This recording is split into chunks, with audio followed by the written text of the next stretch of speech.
So welcome everyone to this webinar. My name is Susanna Foe, and we are joined by our webinar speaker today, Lori Rafferty.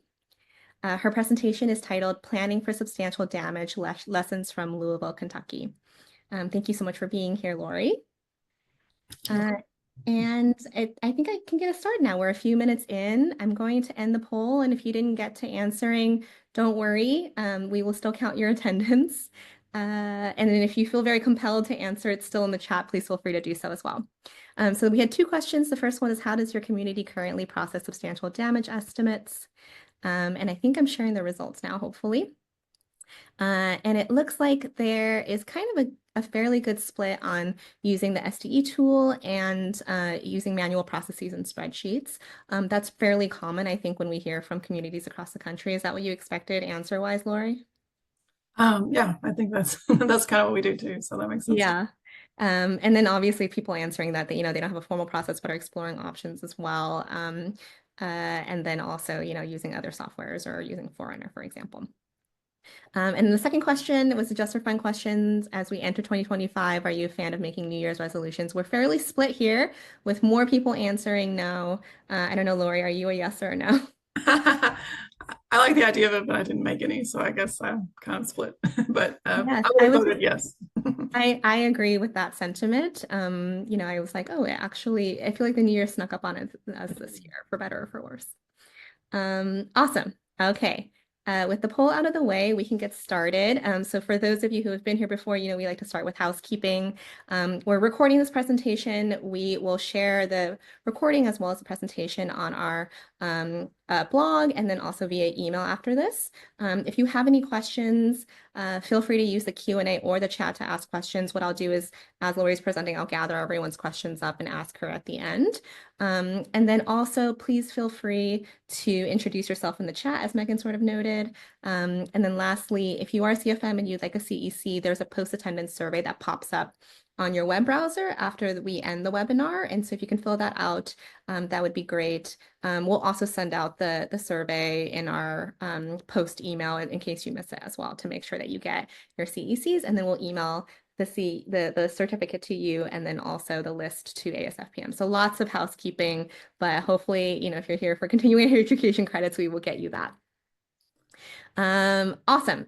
So I'd like to start with a little introduction, and I'll keep it short, but if you're not familiar with Forerunner, we are a company that builds floodplain management and resilience software for our partner communities who kind of span the country. We work with over 120 communities across the US, and it's a great privilege. We also get to learn a lot from all of you, and we host these webinars because, we hear about the wonderful things that people like Lori are doing, and we want to be able to sort of like amplify, share some of the knowledge, for example, that she has.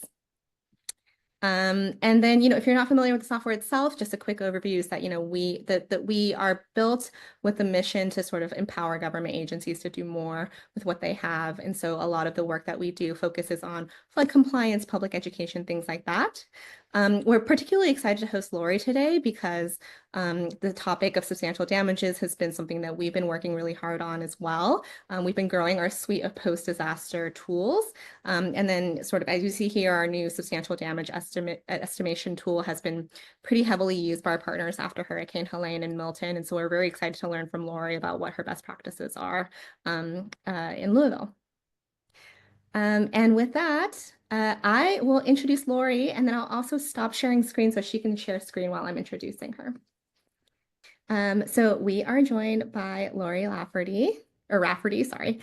She is a professional engineer and certified floodplain manager, and she's worked in the engineering field for over 20 years and has worked at Louisville MSD since 2004. In her role, she leads the MS4, Floodplain and Drainage Response Initiative programs as the Assistant Director of Stormwater Services. And then she also lives in Louisville, I learned today, with her cat, her dog, and her 2 fish. So if some of you also have 2 fish, please chime in on the chat. And with that, I'll hand it off, and I'll be in the background gathering up any questions that you have. Thanks for joining us, Laura. All right, thank you. Yeah, thank you everyone for coming to hear about managing substantial damage. So before I get into substantial damage, I want to just give you a quick overview of where the community that I live in. I'm in Louisville, Kentucky. as you mentioned, we're in the north central part of Kentucky. If you haven't visited us, you should come visit. We're the biggest city in Kentucky, and we're right along the Ohio River. Our entire northern boundary is the Ohio River. So we have flooding from the river, but we also have actually more flooding from our internal streams that drain to the river. So it's all flash flooding. The river gives us a couple days notice, but most of our flooding is a couple hours usually. So we don't get a lot of warning time, but we usually get smaller storms that impact parts of our community, not the whole thing. So we don't get like hurricanes like some people do along the coast. MSD is where I work. We're technically not part of the city. We are a separate agency that was created originally to do wastewater. So MSD is Metropolitan Sewer District. We never changed our name, but in the 80s, we took over stormwater and flood protection from the city and county, so that because they wanted one agency to cover all of it. And so with that, we have responsibilities for all the stormwater and drainage, and also the flood protection system that we have. It's a 26 miles of flood wall and earthen levee that protects us from the river, and protects about $34 billion in property. So we'd have a lot more floodplain if it wasn't for the river, or I'm sorry, for the flood wall. Along with the stormwater, we also had responsibility for floodplain management within the county, including the city. Louisville has participated in the National Flood Insurance Program since 1978. So originally it was the county and city separately, and then some other smaller cities, but it was all merged several years ago into just one group, which made it much simpler. And we also have been participating in the community rating system since 1990, when it was first founded. If you're not familiar with the community rating system, it's basically a program to try to make flood insurance less expensive. So if you do things above and beyond the minimum requirements in the National Flood Insurance Program, you can get credits. And the more credits you receive, the higher you can go within the program. It's a 1 to 10 scale, with 10 being the lowest and 1 being the best. And we're class 3. So we're pretty high in that program, and it's important to us to try to keep that rating. And we'd love to become a class 2 in the future. So we're always looking for ways to increase our credits.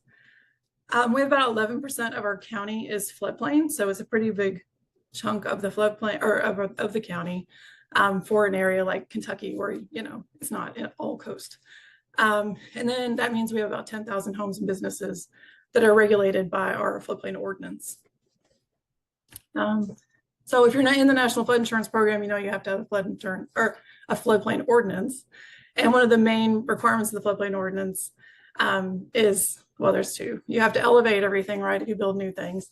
And then you have to follow the substantial damage rule, which says that if there are any damages to an existing building from any source, if it's flood, fire, tornado, earthquake, that exceed 50% of the market value, then the structure has to be brought into compliance with the floodplain regulations.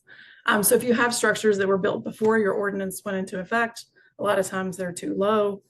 And if they get flooded or have a fire or any of these other kind of disasters, then they have to then be treated like they're a brand new structure. And so that can be pretty challenging. And so that's really what I want to talk about today, is how do you manage that, and how do you plan for that, so that you're not just trying to figure it out on the back end. So for our community, we've had to deal with this several times. We've had a few floods where this has come into an issue for us. We've had never a huge flood. Luckily, we've only had like maybe 100 or a few hundred structures flood at a time, so it hasn't been too overwhelming since I've been involved.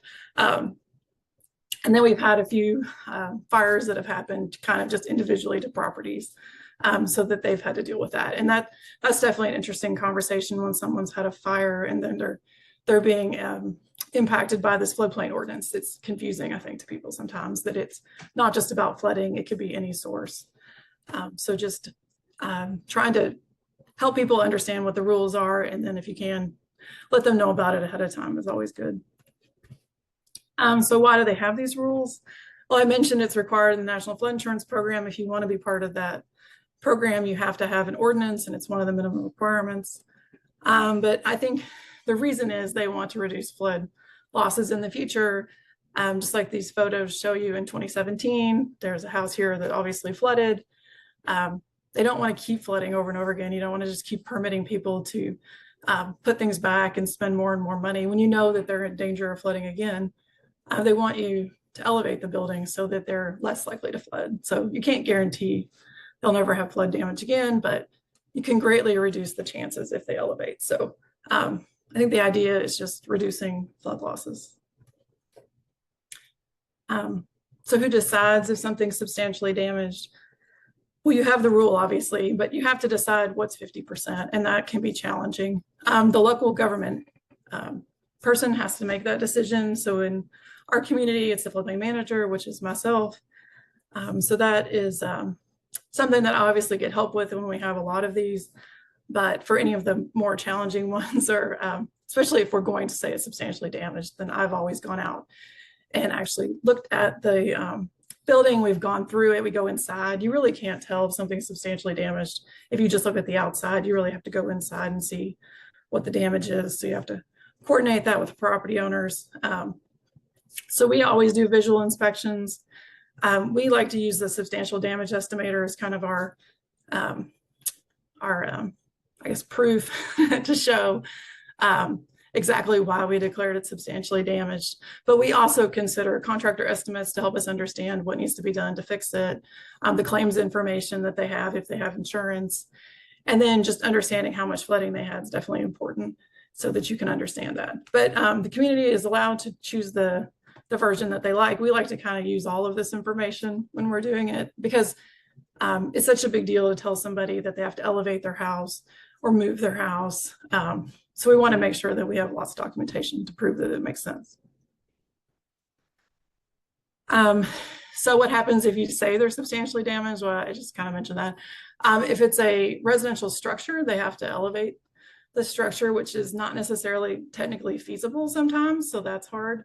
And the other options would be to move it if you can, or to tear it down. And a lot of times in our community, that tearing it down has really been the only option because the buildings tend to not be in good shape, or they're on like a slab foundation. There's no good way to elevate them.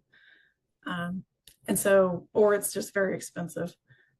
Demolition has definitely been what has happened to most of our substantially damaged properties. If they are non-residential structures, they do have the option to flood-proof, so that could be an option too. We've never had a non-residential structure be considered substantially damaged. And I think it's because a lot of the non-residential structures that we've had flooded, they have concrete floors and like very plain walls, and they just haven't had the damage. When you go in there, they've cleaned them out. They've had some damage, but it's been pretty minor. But that's all dependent on your community. There is some money to help pay for the increased cost of compliance, the cost to elevate, relocate, or demolish the structure.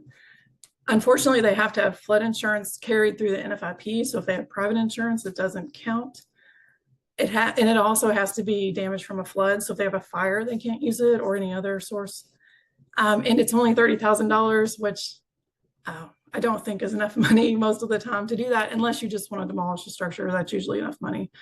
We've had a couple that have elevated their properties, and they both said that they needed more money, unfortunately. And that was 10 years ago. So when the last one we had was 2015. So the costs have only gone up, but hopefully they'll update that at some point, the number. I think this is an interesting kind of graph, or I guess representation of how people react to substantial damage. If you haven't had to do this, it really is pretty challenging conversation to have with people. And I think it's similar to the grief circle, those 5 stages of grief. At first, they can't believe that it's really the rule, and it's hard for them to understand. And so they really want to just say, this can't be right. And they're already dealing with all these other things going on. They've had their house flooded, or there's been a fire, something's going on that has, made it challenging for them. And they've lost their stuff. They might not have a place to live. So this is really a big deal. So they tend to kind of just be shocked by it in the first place. And then usually they seem kind of angry. And then frequently there's crying. So like last time we've had this happen, we had to we'd never had Kleenex at our front counter where we had customers come in, but we had to buy Kleenex because there were so many people crying. And it was really hard because it's an emotional thing, right? Your home is this really personal thing to people. And it was really hard to tell people that they can't just fix it and put it back the way they want it, because that's people's first thought is, how can I just get back to where I was? And I want that for them too, but I also don't want to put them in a position where they're just going to keep having flooding. So I think that is definitely a challenging thing. And then there tends to be the bargaining, can't you just let it slide? It's just one house, it's no big deal. So a lot of that, and then hopefully eventually you get to acceptance where they agree that this is the best thing for them. And in the end, they will be safer and it will be better.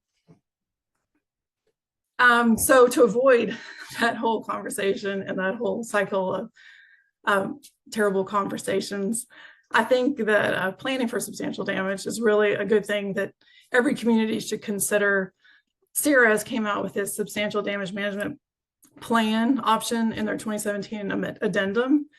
And even if you're not in CRS, I think it's worth looking at and considering following some of the steps just to plan for the future, because this could happen to any community where you need to follow these things. So if you're in CRS, you can get up to 140 points for creating the plan. It's 40 points for developing the plan. You can get 50 points for pre-populating the substantial damage estimator that FEMA has, which is just an Excel spreadsheet that you can upload into the estimator. And then you can get 50 points for pre-flood mitigation alternatives. So coming up with what could you do before it floods to mitigate these properties so that you never have to deal with it in the first place. So why would you want to do that? One, it helps you outline your community responsibilities. What exactly do you have to do, and understand what would this look like if we did have a flood?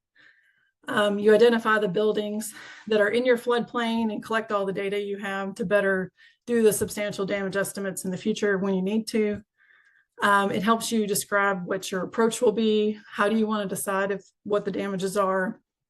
What kind of strategy do you want? Do you want to create education and outreach materials? Do you need help with these? Who are you going to call if you need someone? Especially for smaller communities, you probably have to hire out consultants or other people to bring in. And then it would just reduce your overall stress level if you have a plan. If you would like to get the credit for CRS, you have to follow CRS's rules. So the first one is understanding the definition, which you would need to know regardless of what substantial damage is and substantial improvement, so that you know when you're going to hit that. And then some people have different rules for substantial damage and improvement. You can have it over a period of time, like 1 year, 10 years, the lifetime, or you can have a lower threshold. Instead of 50%, it could be 40% or 30%. You hit substantial damage, and that's up to the community. You have to follow a 6-step plan, have an annual evaluation report, share it with community leaders, whether they want to hear it or not, update and revise your plan at least every 5 years, and then share that with a coordinator from your state or the FEMA region if they ask for it. So there's these 6 steps they want you to do. The first one you have to do first, and the last one you have to do last. But the ones in the middle, you can rearrange the order, and I'll just go through them all individually here. So the first one is you have to assess your vulnerability to substantial damage. So how likely is it that you'll have to deal with it? And then how many properties are likely to be impacted by it? So the first step is really understanding the definition that you have in your community. Understanding previous substantial damage and improvement determinations that you've made. So hopefully you've kept good records and you can understand where you've made these determinations in the past. I know for Louisville, we've been in the program since '78, but we weren't able to go all the way back to that date because we don't have records that go back that far. But we were able to go back several years and understand what we had done. You have to have a list and a map of all the floodplain or the buildings within the special flood hazard area that you think will be potentially substantially damaged, to determine how you want to do that. You have to have a description of building or other flood factors that should be considered. So you could think about things like climate change, or if you have other local floodplains that you want to consider, or like things like cumulative damage. How do you want to consider those in your estimates of when you'll these properties will be substantially damaged. And then you want to describe each of the buildings on your list. And so have the information about what kind of building are they? Are they residential? Are they two-story? What kind of foundation do they have? Things like that. So for us, we have 9,000 buildings approximately in the special flood hazard area, but we have a local regulatory floodplain, which is a little bit bigger than the special flood hazard area. It's based on a fully developed condition, so it's a little bit more water coming into the floodplains. It's a little larger.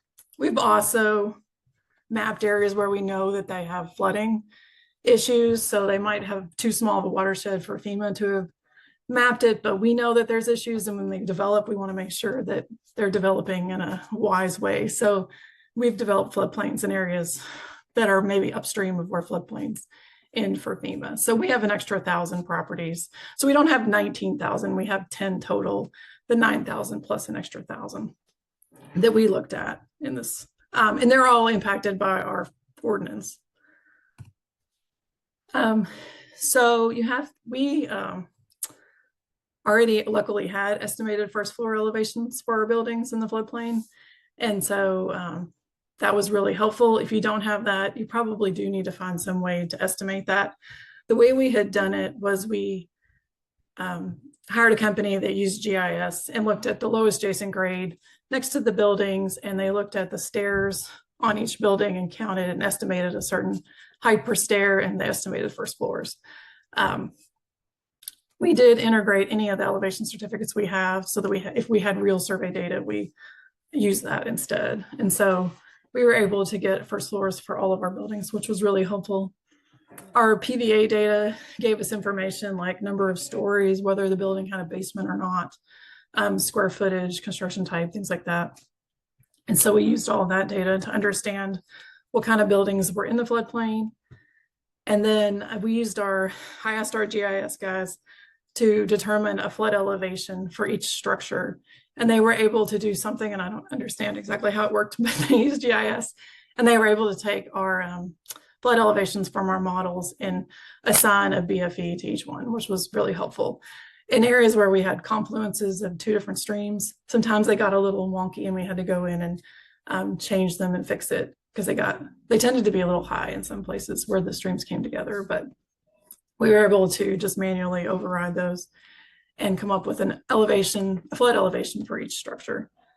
And then to determine the depth, we just took the flood elevation we had determined and subtracted the first floor elevation and got a number. So it might have been negative, so the floor was actually above floodplain, or some of them were 20 feet below the floodplain if they were like on the river where it's really deep.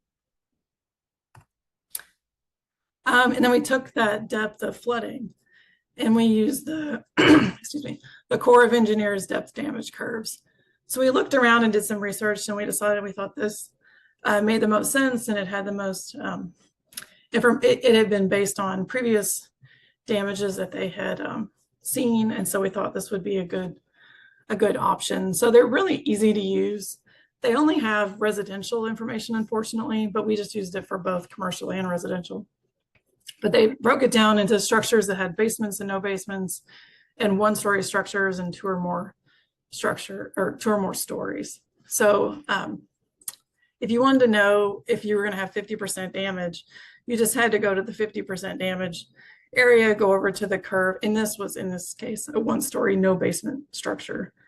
You would go over to where it hit the curve and see what that depth was. And these numbers on this chart are a little bit skewed, but it's about 4.5 feet. So if you had a one-story, no basement building and they had 4.5 feet of damage, according to their information, they would potentially have 50% damage. So anybody who had more than that should definitely have 50, or would be substantially damaged. Anybody with less theoretically would not be. Obviously, you can't use this for substantial damage determinations, but for the understanding how many buildings are likely to be substantially damaged, it's really helpful. For us, we decided to use 40% instead of 50%. We wanted to be a little bit more conservative, and we wanted to take into account things like climate change, just a big tree getting stuck in a culvert that might raise the elevation. We also have this 1-year cumulative substantial improvement requirements, so we wanted to consider the fact that they might have had a small storm earlier in the year. And so we just decided to go with 40%. And so we went over there and came down, and 40% was about 3 feet of depth. So we said any structure that's 1 story, no basement, that had more than 3 feet of flooding would be likely to be considered substantially damaged at some point. And if they were less, then they wouldn't. And then there are different numbers for 2 story and with a basement. So we did all that in just like kind of like a complicated spreadsheet, and we came up with the structures that were most likely to be damaged. And for the most part, the structures were along our river. And that wasn't surprising because our river has the deepest floodplains. In some areas, the floodplains are more than 20 feet deep. And so we were not at all surprised to see that those were the ones most likely to be substantially damaged. But we did see some in the internal part of our county also, where you have those internal streams. So we ended up with about 172 structures that, according to our estimates, would be potential for substantial damage.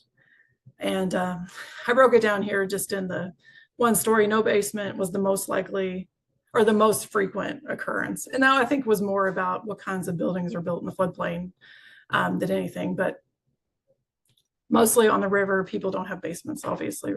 It wouldn't make sense. So there's much fewer that have basements, and then a lot more 1 story than 2 story. So once you understand how many do you think will be substantially damaged, you can kind of start thinking about what's it going to take to look through all these substantial claims. And you don't just look at the ones you think will be substantially damaged. Obviously, you have to look at everybody that flooded. But these are the ones that are going to take you the most time. So you have to think about who the team will be. So you'll probably include your floodplain administrator. If your building department's different group, then they would be involved. And then are there other people that you need to help out? Is the state available or FEMA help? And then you can kind of just think of some simple math of how many structures are you going to have to look at? How long is it going to take to look at each one? And then how many people, and divide by how many people you have, and you can get estimated hours. So you can try to figure out how long do you think this will take. And I guess you can back into how long is it reasonable for us to take, and then to figure out how many people you need. You also want to look at your post-event efforts when you have a flood, and like how are you going to deal with it? So are you going to have meetings with your team members and try to figure out and talk about how this is going to work and assign responsibility? Are you going to set up new permitting processes in the interim because you've had a big disaster? I know in '97, I didn't work at MSD, but I've heard people say it was all hands on deck to do permitting because we had this huge flood. It impacted thousands of people, and people that never did flood permits were being trained to do flood permits because there was just an overwhelming number of people that needed a permit. And so thinking about if you had another big disaster where thousands of people are impacted, how are you going to get that done, and who can you get to help you? And then also, how are you going to communicate with your elected officials? Because they're definitely going to be getting calls from the constituents with questions. And so how are you going to deal with that? And then how are you going to talk to property owners? One of the things that we did in the past, partly for CRS, was this little brochure. It's a door hanger. And it's just get a permit before you repair or build in the floodplain. And so when we have a flood event, our inspectors go out and put these on the door hangers because a lot of times people aren't getting mail in a flood. They're not necessarily seeing the news. And so it's one way to try to communicate with people. And the flip side of it has flood safety information. So trying to share that information along with reminding them that they do need to get a permit before they start rebuilding. So you also have to determine what your damage estimate, substantial damage determination procedures are going to be. So how are you going to do your inspections? How are you going to establish market value? That should be in your ordinance, what you consider a reasonable market value. Like how are you actually going to do the substantial determinations? Are you going to use the FEMA's SDE tool or something else? And then do you have an appeal process if somebody doesn't agree? And how will you deal with that? And then, or do you have a letter that you're issuing people? How are you actually making the determination? So you could have like a pre-written letter so that you're not having to figure out what you want to say at the time you already have it written. And then kind of the hard part is the enforcement. If people don't want to get the permits, what are you going to do about it? How are you enforcing and making sure people are doing what they're supposed to do? And then providing updates to your state and region office. I know when we had flooding in the past, sometimes they would question if we didn't substantially or declare something substantially damaged, like why did they not? Because they knew that they had 6 feet of flooding, and they thought that sounds like it should be automatically substantially damaged. But depending on the building, sometimes you could have 10 feet of flooding and they're not substantially damaged. We have buildings on our river that are concrete block with concrete floors, and there's really not much of anything in them. So even if the flooding goes all the way up to their ceiling, there's not, as long as it doesn't fall down as structurally damaged, there's just nothing in them to be damaged. So you really do have to make those site visits. So then the next piece is building the property database. So this is really that Excel spreadsheet I mentioned previously, where we took all that data we had from our PVA and put it all in there. And then you have the option of using the FEMA substantial damage estimator.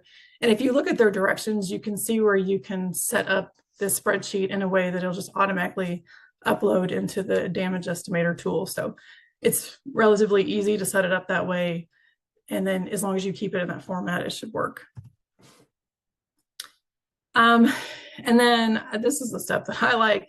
What can you do to address the potential damage before it happens? So one of the things we talked about was doing more training for people before the event so that they know what it is and what we would have to do if we do have flooding. Going and putting out more public information, because when we've had this in the past, people seem very surprised by the rules. So trying to make it more obvious to the public that this is a requirement of the floodplain ordinance and it could impact them. So letting them know that that is something that could happen. We created some handouts. We have a little turnstile thing in our office that we have, and people come and take stuff all the time. So we have to fill it up fairly regularly. So you never know who will walk in the office and what they might be interested in while they're waiting for someone else. And then how do you communicate with your elected officials? It's definitely a hot issue when you tell people they have to move. They'll call usually their metro council person or whoever it is and tell you they don't like that. So letting them know what it is and why it's important so that they can address that ahead of time is good. And then are there any things you can do to avoid having the substantial damage in the first place? So could you relocate or do acquisition demolition or elevate or retrofit ahead of time? A lot of these things you could get a FEMA grant potentially for. So that's what we've really focused on is, can we buy these houses out before they get substantially damaged? That way it's on the homeowner's timeline instead of right after a disaster when they have all these other things going on. So especially now that we know there's this relatively small number of buildings, it's easier to focus on that 172 instead of 10,000, right? We also want to consider, are there projects that we could do on a regional basis? So is there a regional detention basin we could build? Is there a culvert we can enlarge? Is there something that we as the drainage authority could do to reduce the flooding? And a lot of times there's not a good answer, but we're still open to that and trying to find if there's a potential for that. And then we had one that, not everybody would have, but we had a couple instances where we felt like the study was not quite right. And we like to update our study to make sure that this is true, that they would really potentially be substantially damaged, or is the study just a little bit off? Because they, just with the information that we had and the knowledge we have, and we've had quite a few events, there was just a couple small areas where we thought maybe the study just isn't right. And the last thing I had there was just the funding options, which there is funding out there to do these kinds of projects. So it's definitely worth looking into.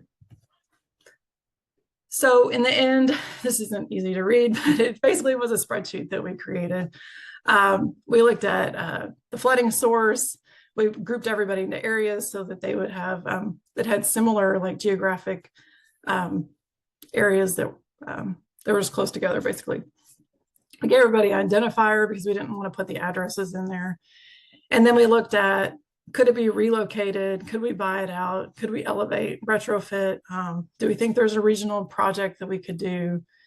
And I mentioned we had those couple where there was a study that we thought wasn't quite right.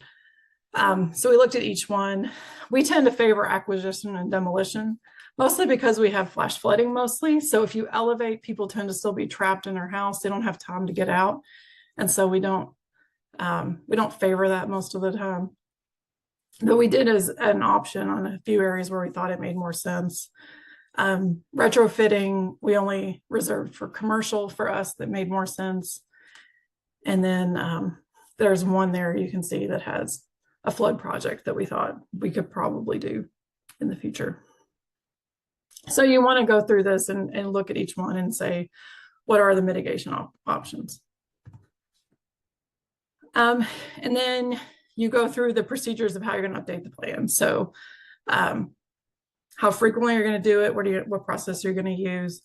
If you're in CRS, you have to do an annual evaluation report and submit it when you do your recertification, and you have to share that with your elected officials. If you're interested in any of this, the CRS group has this developing a substantial damage management plan that you can find online. It's really easy to use. If you're not in CRS, you can pick and choose what you like. But if you are, you definitely want to follow all of their rules and make sure you get as much credit as possible. And then FEMA has some really useful tools with substantial improvement and damage desk reference, and then the workbook. I know when we've had to use substantial damage, we've referenced that desk reference a lot. It's really helpful if you have a flood. If you're in CRS, there's checklists that you can follow, and you want to make sure you get all your credits. So definitely look at the checklist. They're online on the CRS page, and you can easily download them and make sure you're following all the steps. And then for us, our next steps, we send an annual letter to our residents every year that are in the floodplain, just reminding them they're in the floodplain and they should get flood insurance. And one of the things we realized when we went through this process is that we never mention substantial damage and improvement requirements in that letter. So we went ahead and updated it. We have like a little newsletter that goes out, and we created a little article about what that is. And so certainly I know a lot of people just throw it in the garbage, but hopefully a few people open it up and read it and see that, and at least better understand the floodplain rules. And then we're going to keep applying for grants. We've been doing that for years, so we're definitely going to keep doing that. Because we want to try to mitigate things before they flood, because it's just doing it on their time, like on a homeowner's timeline instead of after a disaster is just much, much better. I've done it both ways, and the FEMA grants just take a long time to do. If you've ever done a FEMA grant, they take years. And when someone is out of their house, that is just way too long. So if you can do it beforehand, it's so much better. And then we'll continue to update our plan and reports and see where we go. Hopefully we'll reduce the number of properties that have potential for substantial damage over time. And that was everything I had. So I guess questions for anyone? Awesome. Thank you so much, Lori.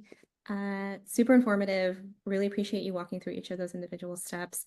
If anybody, I've gathered up some of the questions that were asked, but if anybody has any more, please feel free to drop them in the chat, but I'll start by asking you a few. And selfishly, I'm going to ask you a couple of my own to start with, but Okay. I think just sort of hearing you talk through the planning process, I'm curious to know, I guess, what would you have done? Like, you went into it having not done it before, I imagine, and then you probably encountered some things that you were like, oh, I could have done this differently, or I could have sort of changed my tactic here to either save time and energy, or to like have a better outcome in the end product. I'm wondering, like, could you share some of those learnings? Like, what would you have done differently if you were to do it over again?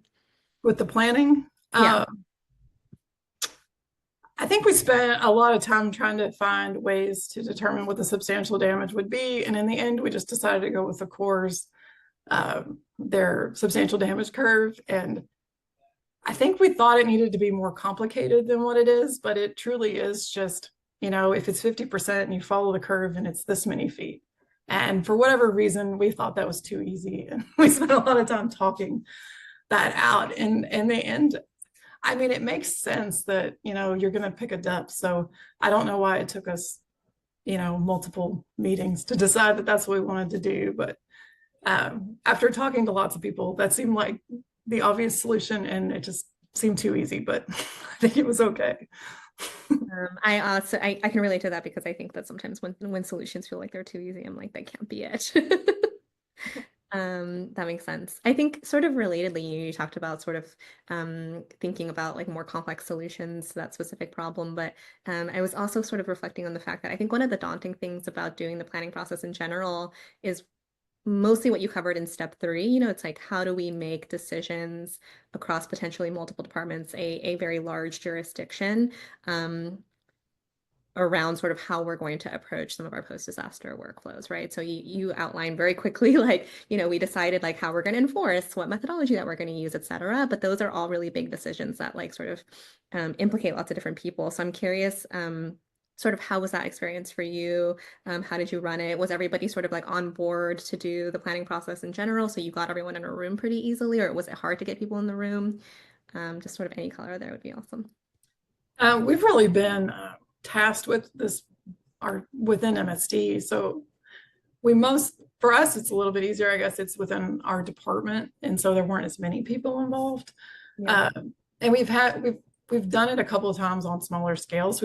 I haven't had to do it. The last time we had a really large flood was in '97. It was before my time, but we've only done it in smaller groups, and so I think it's given us a chance to kind of refine what we wanted to do. And so we kind of had known what worked and what didn't, and we got to do it in a way that it was easier because there was less property owners being impacted by it. But I think that definitely, anytime you have to get more people involved, it can be challenging for sure. So I don't know, I guess just being open and listening and trying to see the politicians, when we've had substantial damage in the past, the politicians have definitely been challenging, and that they don't want anybody to be substantially damaged. And I appreciate that, but at the same time, you don't want people to keep flooding over and over again.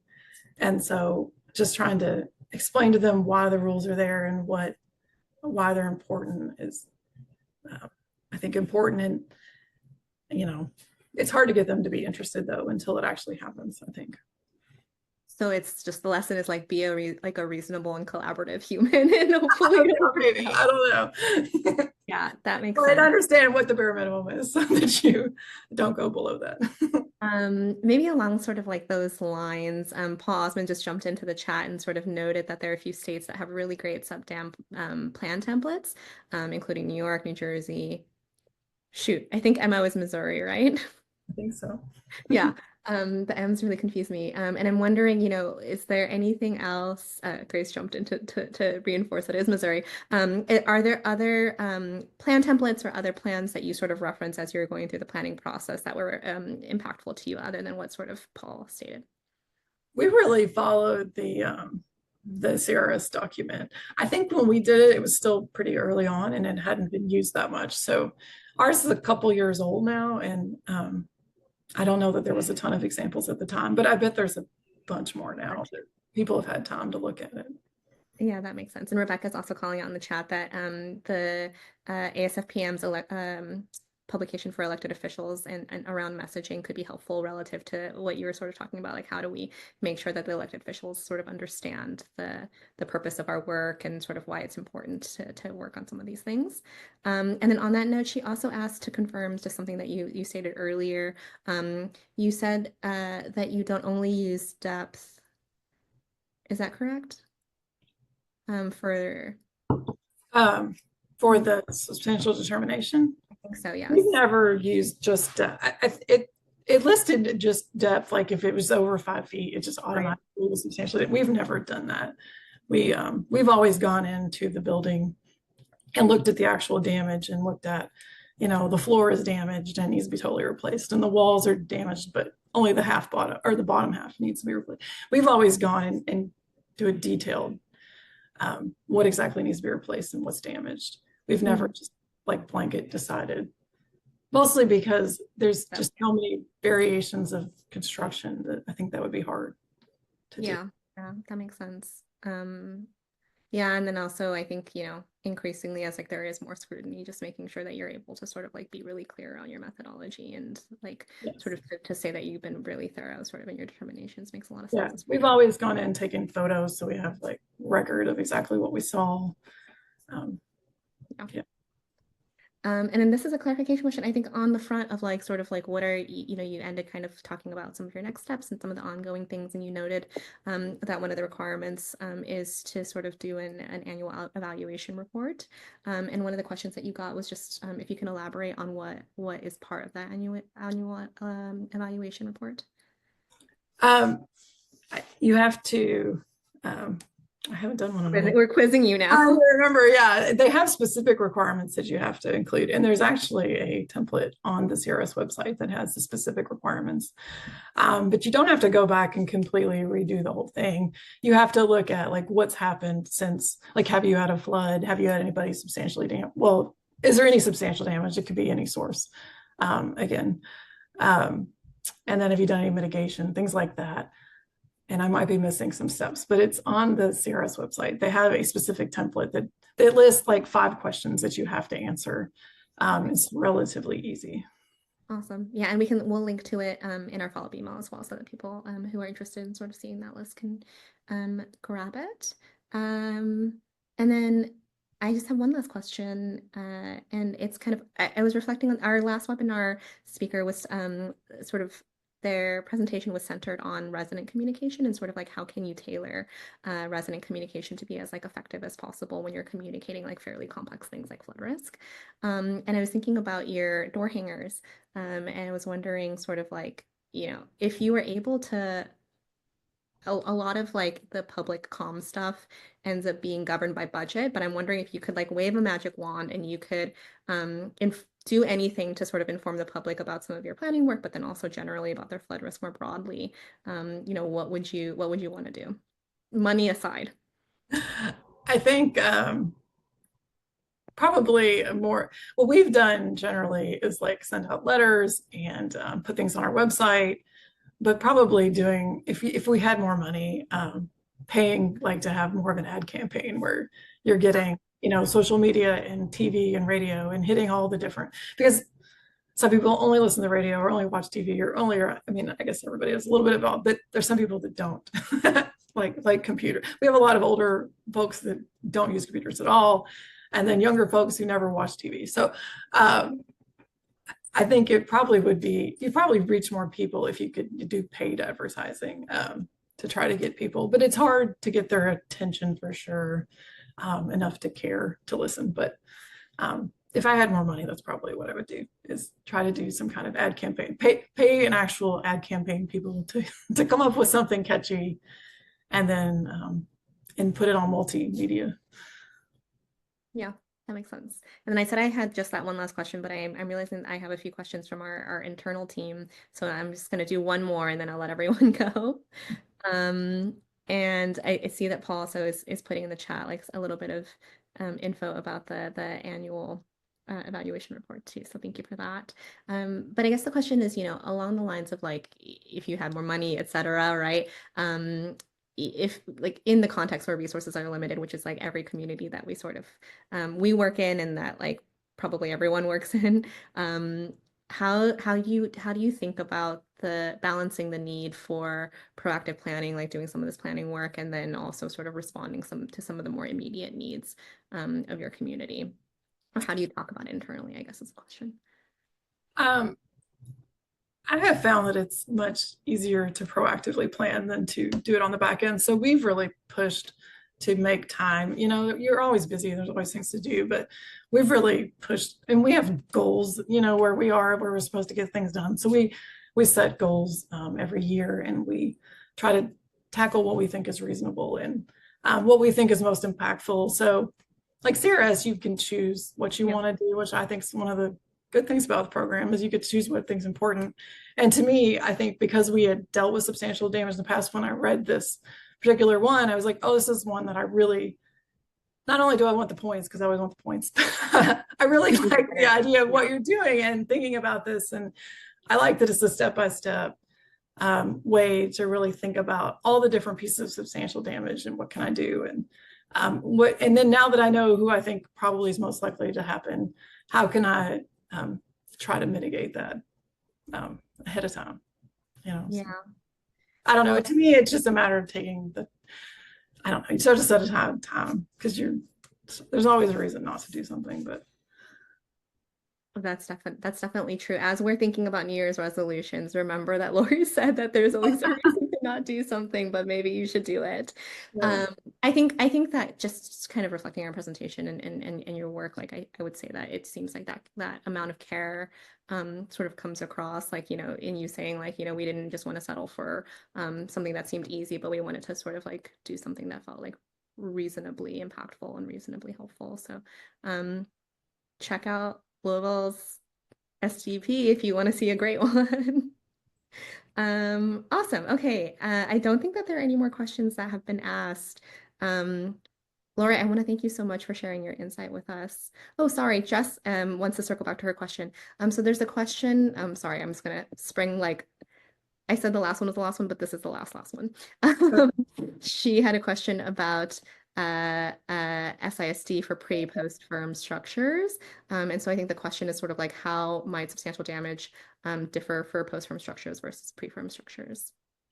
So hopefully if it's post-firm structure, they already meet the requirements. So we always ask people to do an elevation certificate. If somebody has a structure, like a structure at a flood or a fire or something, and we know they're substantially damaged, we ask them to get an elevation certificate done so we can see, does it already meet the requirements? And occasionally we get lucky and the building may have, usually it's in a fire situation where they've had a fire, but they are already elevated. And if you're already elevated, you can permit it. They just because it already meets the requirements. Or if maybe just the air conditioner is too low or something, that they could potentially just fix the air conditioner and the building itself is elevated. So you just have to meet whatever your rules are now and make sure they meet freeboard. So just getting an elevation certificate saying where do they fall short, or maybe they already meet it. And as long as they meet it, you can approve more than 50% improvements or damage fixes. Yeah, that makes sense. And then, Rebecca's chiming in saying, remember some first-form structures might not conform to current regulations either. So it's an important Oh, thing. yeah, you could have other requirements too, but as far as just the floodplain rules go, as long as it's okay. Awesome. Okay. With 1 minute left, I do want to thank you so much, Lori, for sharing your knowledge with us. I think we all learned a lot. And for people in the audience, you will get that post-attendee survey. If you have any suggestions for other webinars, etc., please let us know. Oh, and then announcing a couple of things. The first one is that Forerunner has a new website. If you want to check it out, we're very proud of it and work really hard on it. And then we also have an upcoming product webinar on Tuesday, 1/14, which we'll put a link in the chat for as well. And we'll be sharing some of our new features there. Outside of that, just want to thank you again, Lori. Everybody will send out some of the resources after this. All right. Have a good day. Thank you.